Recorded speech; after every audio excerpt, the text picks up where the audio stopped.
Polígrafo de la Estrella de Panamá. Bienvenidos al Polígrafo de la Estrella de Panamá. Hoy vamos a analizar todo el escenario del conflicto entre Rusia y la OTAN y Estados Unidos por Crimea. Hay un ambiente tenso, es verdad que los acontecimientos ocurren en un momento a otro y tendremos que analizar cada una de las posturas para entender cuáles pueden ser las posibles soluciones o vías para resolver este conflicto antes de llegar al enfrentamiento armado. Obviamente nadie quiere eso. Quiero hoy presentarle al profesor Euclides Tapia. Él es profesor titular de Relaciones Internacionales de la Universidad de Panamá, a quien saludo con muchísimo gusto. Profesor, gracias por estar con nosotros, de verdad. Muy amable, profesor. Gracias. A ver, profe, primero que todo entender Ucrania qué significa para Rusia y qué significa para Occidente, para poder comprender el escenario de qué estamos hablando. Bueno, es evidente que hay una historia común entre Rusia y Ucrania, porque la cuna de los pueblos es la voz de Kiev, ¿no? La capital de Ucrania. Por lo tanto, pues hay un vínculo allí, ¿no? Independientemente de que pueblo eslavo tenga prioridad en ese sentido, ¿no? Porque si vamos a eso, entonces tendría que ser Ucrania, que está en Ucrania. Pero aparte de eso, el vínculo cultural, religioso, también hay vínculos de tipo histórico, en el sentido ya más de la historia más reciente, porque Ucrania pues fue parte de la Unión Soviética. Claro que la forma como lo hizo, como se incorporó, pues fue muy particular, porque Ucrania ya era un estado independiente previo a eso, y el Ejército Rojo, pues, en el periodo de la Guerra Civil, frustró la independencia de Ucrania, obtenida a través del Tratado de Brest-Litov, que se negoció entre el Imperio Alemán y la República Socialista Federativa Soviética de Rusia, que fue el primer estado socialista antes de la Unión Soviética en territorio ruso. Luego de eso, entonces, se independiza Finlandia, se independiza Polonia, Ucrania era independiente, porque esa fue la exigencia alemana, pero los soviéticos no admitieron que Ucrania siguiera su curso como un estado independiente y frustran eso con la alternativa de incorporar a una nueva federación, que fue la Unión Soviética, que nace en 1922, pero con un costado, el costado este, donde había una población de origen ruso, producto de los diferentes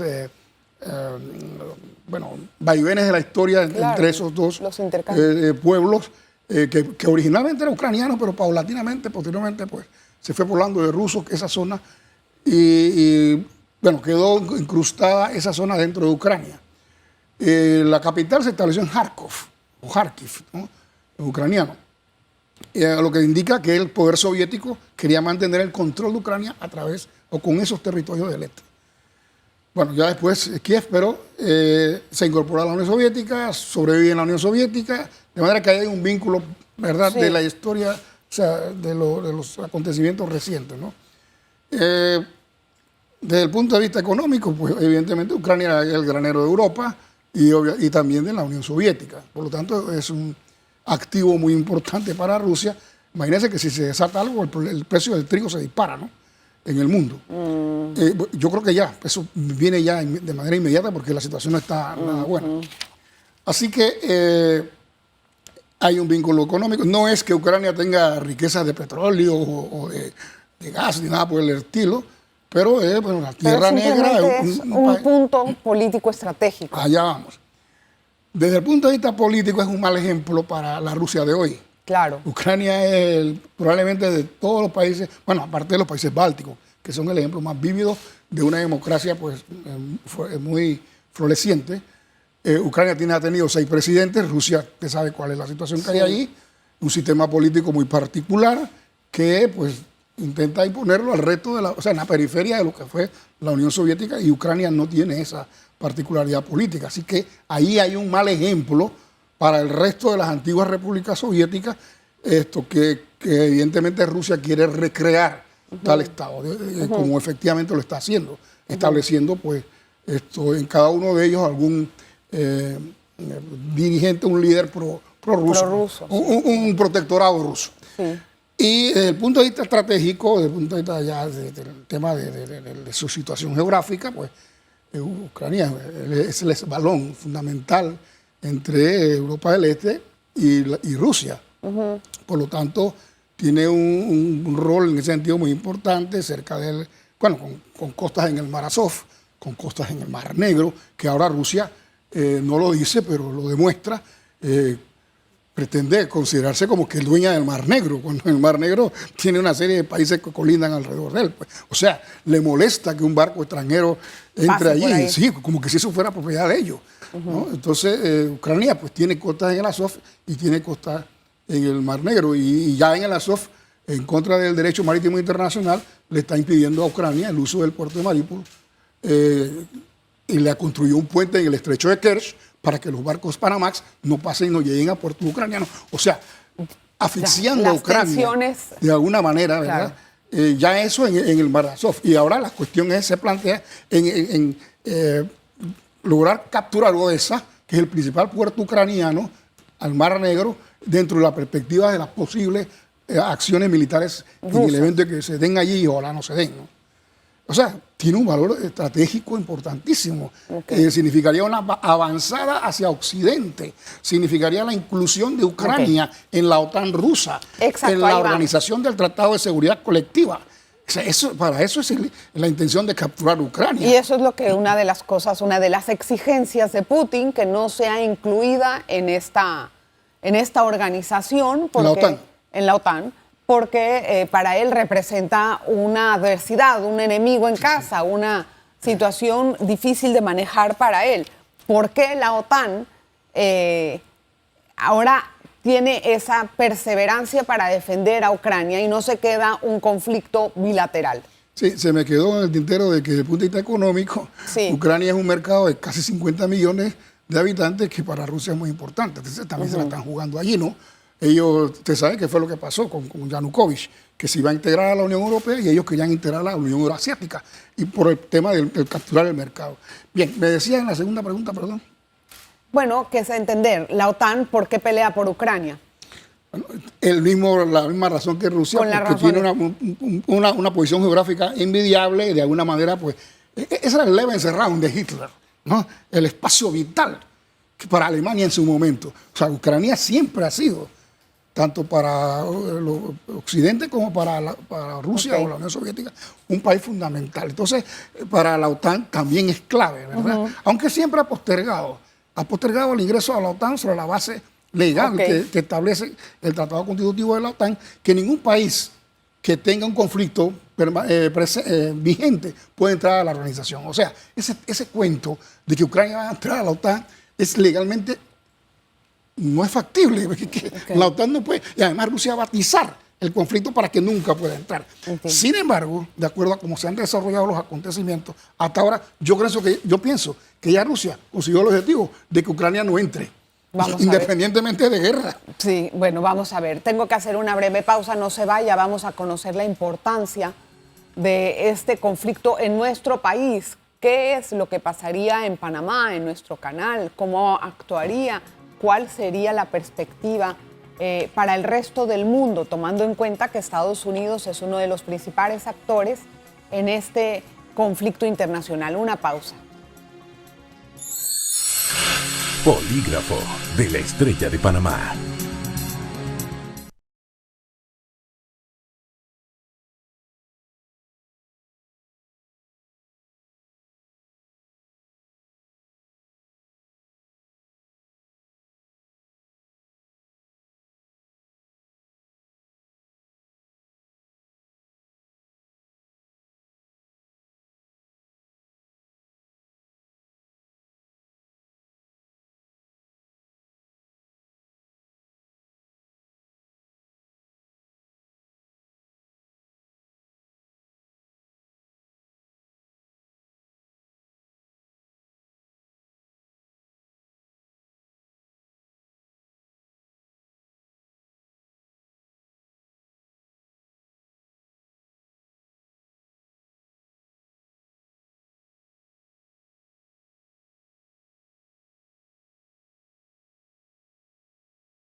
Polígrafo de la Estrella de Panamá. Gracias por continuar en sintonía del Polígrafo. Hoy conversamos con el profesor Euclides Tapia. Él es profesor titular de Relaciones Internacionales de la Universidad de Panamá. Bueno, ya dejamos establecida muy bien el antecedente y toda la importancia de este país y por el cual se está peleando dos bandos, ¿no? Obviamente. Entonces, necesitamos saber, en su perspectiva, hasta dónde puede escalar este conflicto. Las exigencias de Rusia y a sabiendas de ellos son inadmisibles. Están planteando regresar 30 años atrás una exigencia que no tiene, y yo pienso que ellos saben que eso no iba a tener acogida acá, pues en la OTAN, ¿verdad? Volver a 1997, eso está fuera de orden. La decisión de los pueblos europeos centrales y orientales de incorporarse a la OTAN fue una decisión de sus pueblos. La OTAN no le exigió a ellos incorporarse a la OTAN. Sí, es una decisión soberana. Claro. Inclusive algunos hicieron referéndum, con el caso de España, para eso. De manera que aquí no es que te estoy poniendo una pistola para que te unas a nosotros. Y en particular el tema de los países limítrofes con Rusia, pues casi todos han sido objeto de algún cercenamiento territorial o de ocupación territorial por parte de Rusia. Entonces ellos recelan de que esa actitud nunca se ha terminado o nunca ha dejado de estar latente del lado ruso y por lo tanto buscan protección en una organización internacional como el caso de la OTAN. De manera que eso explica el porqué de su ingreso. Pero, ¿cómo puede escalar esto? Sí, o sea, ajá. Dependiendo de cuáles sean, pues evidentemente, si Rusia no acepta que Occidente o la OTAN no admite sus exigencias, dependerá de la decisión de ellos si se embarca en un conflicto armado para imponer esa. Yo no creo que ellos se arriesguen a una guerra europea, ¿no? Pero sin embargo, el hecho de atacar a Ucrania, dependiendo del ataque, de la invasión o de lo que hagan, en esa misma medida afecta la seguridad europea. El problema no es Ucrania. No. El problema es que ahora tú te vas a tomar Ucrania y te me vas a acercar a mí y lo que tú me criticabas a mí, ahora lo estás haciendo tú contra mí. ¿Me entiendes? Lo que Rusia le critica a Occidente y a la OTAN, que aunque Ucrania no es parte de la OTAN y no puede entrar a la OTAN, es lo que quieren hacer ellos. Entonces, ¿qué quedaríamos? Pues, hay que buscar un punto medio, ¿verdad? Entonces los famosos misiles de los cuales se habla, primero que hay que mostrarlos, ¿no? Como se puede mostrar las tropas rusas. Segundo, que los países que se integran en esta organización, pues no es que Estados Unidos no tiene derecho de defenderlos o mandar sus pertrechos militares a esa organización porque no está en su territorio. Pregunto yo, ¿acaso cuando existía el Pacto de Varsovia, los misiles soviéticos no estaban en la República Democrática Alemana? En Checoslovaquia, en Polonia, o sea, ¿no estaban en Rusia? Obviamente que no. Entonces, ese es un derecho de cualquier organización militar. Pero, profesor, usted sabe como titular del tema que eso tiene dos caras, una la que hay y la otra la que se dice, y bueno, eso es puro bla, bla, bla. Pero ya hay una demostración de que están mandando personal, unidades militares, equipo a la frontera y cada quien está mostrando los dientes. Entonces, es delicadísimo. Todavía no lo han mostrado. Bueno, ¿cuándo los van a mostrar o qué es lo que se entiende? La movilización de los ejércitos de la OTAN hacia la frontera rusa todavía no se ha dado. Pero ellos... bueno, evidentemente ya está provocado que se dé. No, lo que se está haciendo es colocar soldados norteamericanos para que se ataque a algún soldado, o sea, a un país de estos y que perezca norteamericano para entonces sí, ya de manera definitiva meterse. Pero la OTAN no se ha movilizado. Pero ¿quién va a dar el primer paso entonces? Bueno, porque aquí eso es muy importante. O sea, ¿quién va a atacar primero? Eso depende de que si Rusia decide, mira, aquí yo tengo la siguiente consideración. La propaganda rusa dice que no, que ellos no van a atacar un pueblo, un hermano. Sí. No, pero si ya lo han atacado 2 veces. Ya le cortaron Crimea y le están cortando el Donbass. Hay 14.000 muertos, la misma cantidad de muertos que arrojó para la Unión Soviética la guerra de Afganistán. ¿De qué me estás hablando? De que tú no me vas a atacar si es que ya me atacaste 2 veces. ¿Por qué yo voy a pensar que tú no me vas a atacar una tercera vez? Lo que pasa es que el contexto actual no es el de entonces. Y ahora yo tengo alguna manera de defenderme, por lo menos en algún modo, no como me atacaste la primera vez. O sea, Biden ha hablado, el presidente de Estados Unidos, de que esta sería una guerra sin precedentes. ¿A qué se refiere él? No, las consecuencias, las olas de ese tsunami van a alcanzar hasta América Latina, nuestro país inclusive. O sea, va a haber una eclosión del orden interno. Bueno, es que cuando Rusia invadió Crimea, se puso fin a un sistema internacional vigente que era el unipolar, dominado por los Estados Unidos después de la eclosión de la Unión Soviética, porque Estados Unidos no pudo sacar a Rusia de Crimea, o sea que se acabó el unipolarismo. Sí. Con la tercera invasión de Rusia a Ucrania, esto se va a trastocar el orden mundial, porque Estados Unidos pasaría a ser una potencia de segundo orden, porque no lo saca, se tomó un país. O sea, ¿esto qué es? Entonces, ¿qué? Pero Estados Unidos también se ha tomado países. ¿Qué país es parte de Estados Unidos? No se ha tomado, pero ha hecho invasiones. Pero con la excusa de decir que yo me tomé Texas, estoy en el siglo XXI. Si vamos a eso, Rusia ha sido un país desde el Ducado de Moscovia que se ha expandido. Ahora, profesor, ¿debería declarar la OTAN a Rusia enemigo? No es lo correcto. Obviamente que eso no es lo correcto. Lo correcto es mantener un equilibrio, un entendimiento. Si se va a hacer una maniobra, que se avise. O sea, tener una situación... Sí, ¿ve esperanzas en la vía diplomática para resolver este conflicto? Bueno, el último, la oferta norteamericana que se le hizo a la propuesta rusa, según Rusia, pues hay un atisbo, hay algo que a ellos les interesa, que sienten que Estados Unidos, que en esta oportunidad, o la OTAN, está cediendo. Sí. Pero allí todavía se desconoce cuál es exactamente la oferta dentro del paquete que le interesa a Rusia. Puede ser el tema de la seguridad, de las maniobras militares, de los misiles, sí. que ambos tengan en situación que pues se puedan controlar donde estén ubicados. O sea, habría que ver qué exactamente es, ¿no? Pero yo no descarto una acción militar porque esto ya se ha dado. ¿Cuál es la...? Sí, pero hay que ver a qué escala. Ahí está, porque por ahí es muy importante. Después si incluye Ucrania, sí. La zona rusa, ¿cuál? Exacto, y vamos a verlo después de este cambio breve que vamos a tener.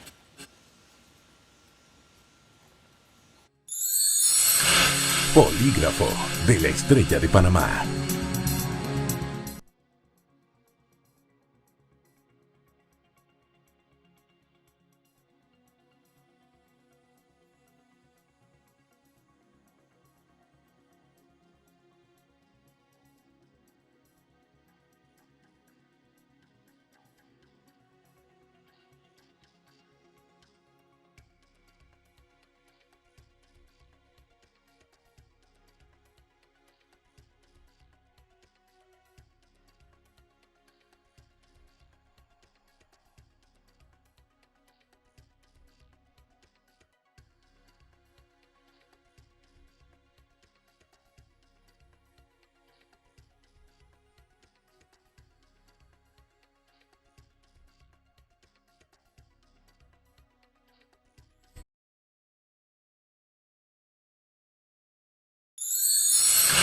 Polígrafo de la Estrella de Panamá. Ya casi en el último bloque vamos a tratar de concretar algunos temas. Por ejemplo, profesor, el primero es entender a qué escala puede escalar este conflicto. Sabemos que ambos países, Estados Unidos y Rusia, tienen armamento nuclear. Pues hay muchos análisis que estoy leyendo en la literatura, análisis serios, ¿no?, de que podría usarse, pero a poca escala, o como para intimidar sin que necesariamente esto corresponda a un daño como los que hemos tenido en la historia pasada reciente. ¿Usted cree que llegue a usarse el armamento nuclear y de qué forma? No creo que se atrevan a eso, porque significaría pues la hecatombe mundial, en el caso del uso de armamento nuclear, porque una guerra global no se va a limitar al uso del arma nuclear, sino también a armas químicas y bacteriológicas. También. Aquí la cosa no es que yo voy a tirarme al abismo y voy a salir ileso. ¿No? Yo no creo que se atreva a llegar hasta ninguno de los dos. Ninguno de los dos. pero se están acercando al abismo. Pero es que se habla de eso. Entonces, Dijo los Putin, escenarios de guerra dice. pueden ser, bueno, la toma del cordón ucraniano que tiene costas en el Azov y en el Mar Negro, que es la Nueva Rusia, ¿no? Sí. Nueva Rusia, que en su momento se planteó un estado de esa naturaleza. Un estado tapón entre Rusia y Ucrania. ¿Entiendes? Eso puede ser una de las alternativas que Rusia está planteando. Obviamente violando el orden internacional. Es difícil ser corto, que tiene otras cosas. Otra alternativa, esa sí me preocupa sobremanera, es la utilización de Bielorrusia en este conflicto. Exacto. Ya hay movilización de tropas rusas hacia Bielorrusia. Mire, Bielorrusia colinda con Lituania. Arriba. Y Lituania, ¿verdad?, colinda con Kaliningrad, el antiguo Königsberg, que era territorio alemán de la Prusia Oriental.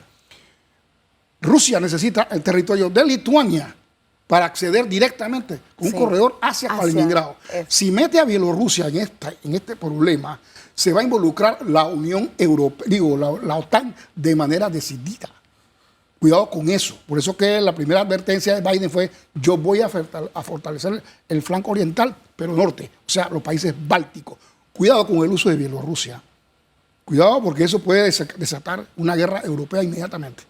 Entonces, Rusia, no entiendo por qué. Claro, el avance de tropas está ahí cerquita, en Kiev, para caerle a Kiev. Pero eso implicaría que están dispuestos a tomarse el país. Algún lado. No, directamente, pero Bielorrusia cae en Kiev. Yo sé, por supuesto. Entonces, si la intención es tomarse Kiev, entonces es tomarse el país. Es el país. Entonces, estamos hablando de otra cosa. No es una guerra localizada, ni crear un Estado. Como la que pasó. Pero profesor, ¿qué pasaría con China en todo eso? Yo pienso que ellos van a intensificar una guerra híbrida de todo tipo. De hecho, ya la iniciaron. Ya ellos hicieron un ataque cibernético a los ucranianos. Las entidades gubernamentales de Ucrania. Y ya se está previendo un apoyo en ese sentido de Occidente para evitar que se siga repitiendo, porque pues, es inevitable en una guerra actual. El uso de la tecnología, seguro. Correcto, para paralizar al enemigo. Me decía que... No, vamos a cambiar la pregunta. ¿Qué pasaría en el Canal de Panamá si hay un conflicto a gran escala? Ojo, porque hay que entender. Dependiendo de qué conflicto. Si estamos hablando de un conflicto global, este país lo desaparecen de la faz de la tierra. Ellos no van a permitir que Estados Unidos le cierre el canal, porque se lo van a cerrar, porque obviamente si no se lo cierran, se lo pueden volar. Y entonces que Estados Unidos exclusivamente utilice el canal. No. Aquí ni Estados Unidos ni ellos. Por lo tanto, Panamá se convierte en un objetivo militar inmediato. ¿Qué tratado de neutralidad? Ni qué tratado. En guerra no se respeta ningún tratado de ese tipo. Igualmente, Estados Unidos le cerrará los estrechos turcos para que no salga la flota rusa del Mar Negro, y le van a atacar el estrecho de acá en... ¿Cuál debería ser la postura del canal en ese sentido? No, mantener la neutralidad como pero eso... Sí, pero en una guerra no papel, se puede... ¿no? Es un papel mojado.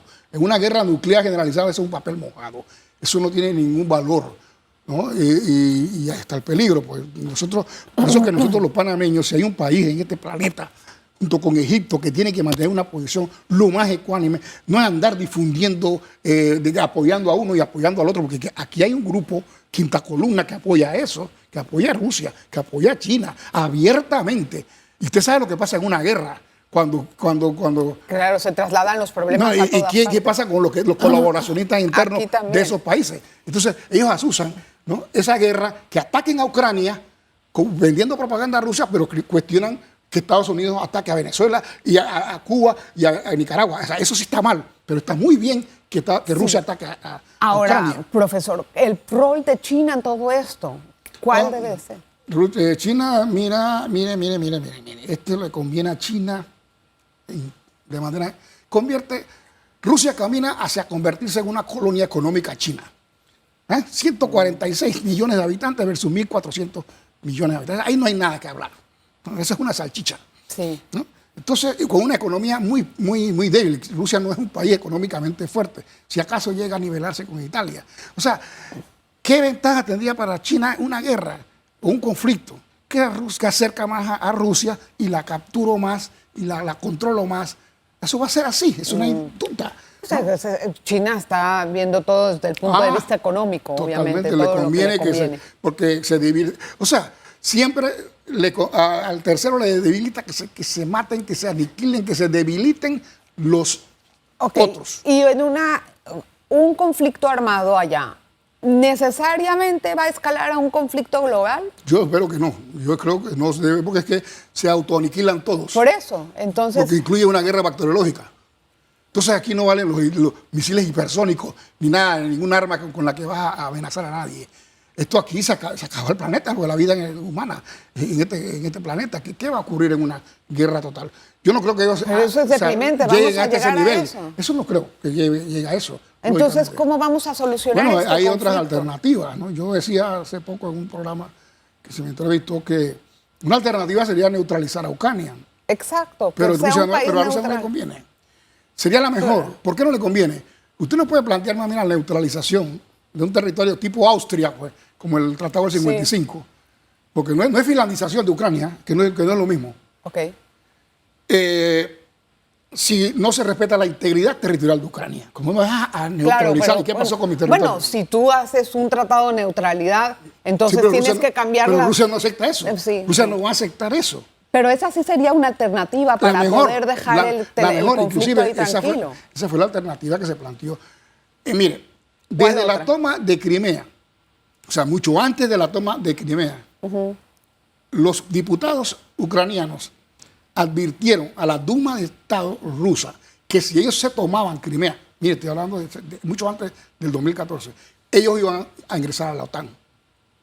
Pero Rusia sabía que no se podía, porque legalmente no se puede. Claro. Pero esa amenaza siempre estuvo Esa latente. estuvo presente. Y ahora se ha replanteado, pero igual no se puede porque tienen un conflicto abierto. Así que... ¿Y Estados Unidos está dispuesto a sacrificar todo por Ucrania? no creo. Pero sí puede hacer de las suyas en América Latina. ¿Cómo Sí. qué?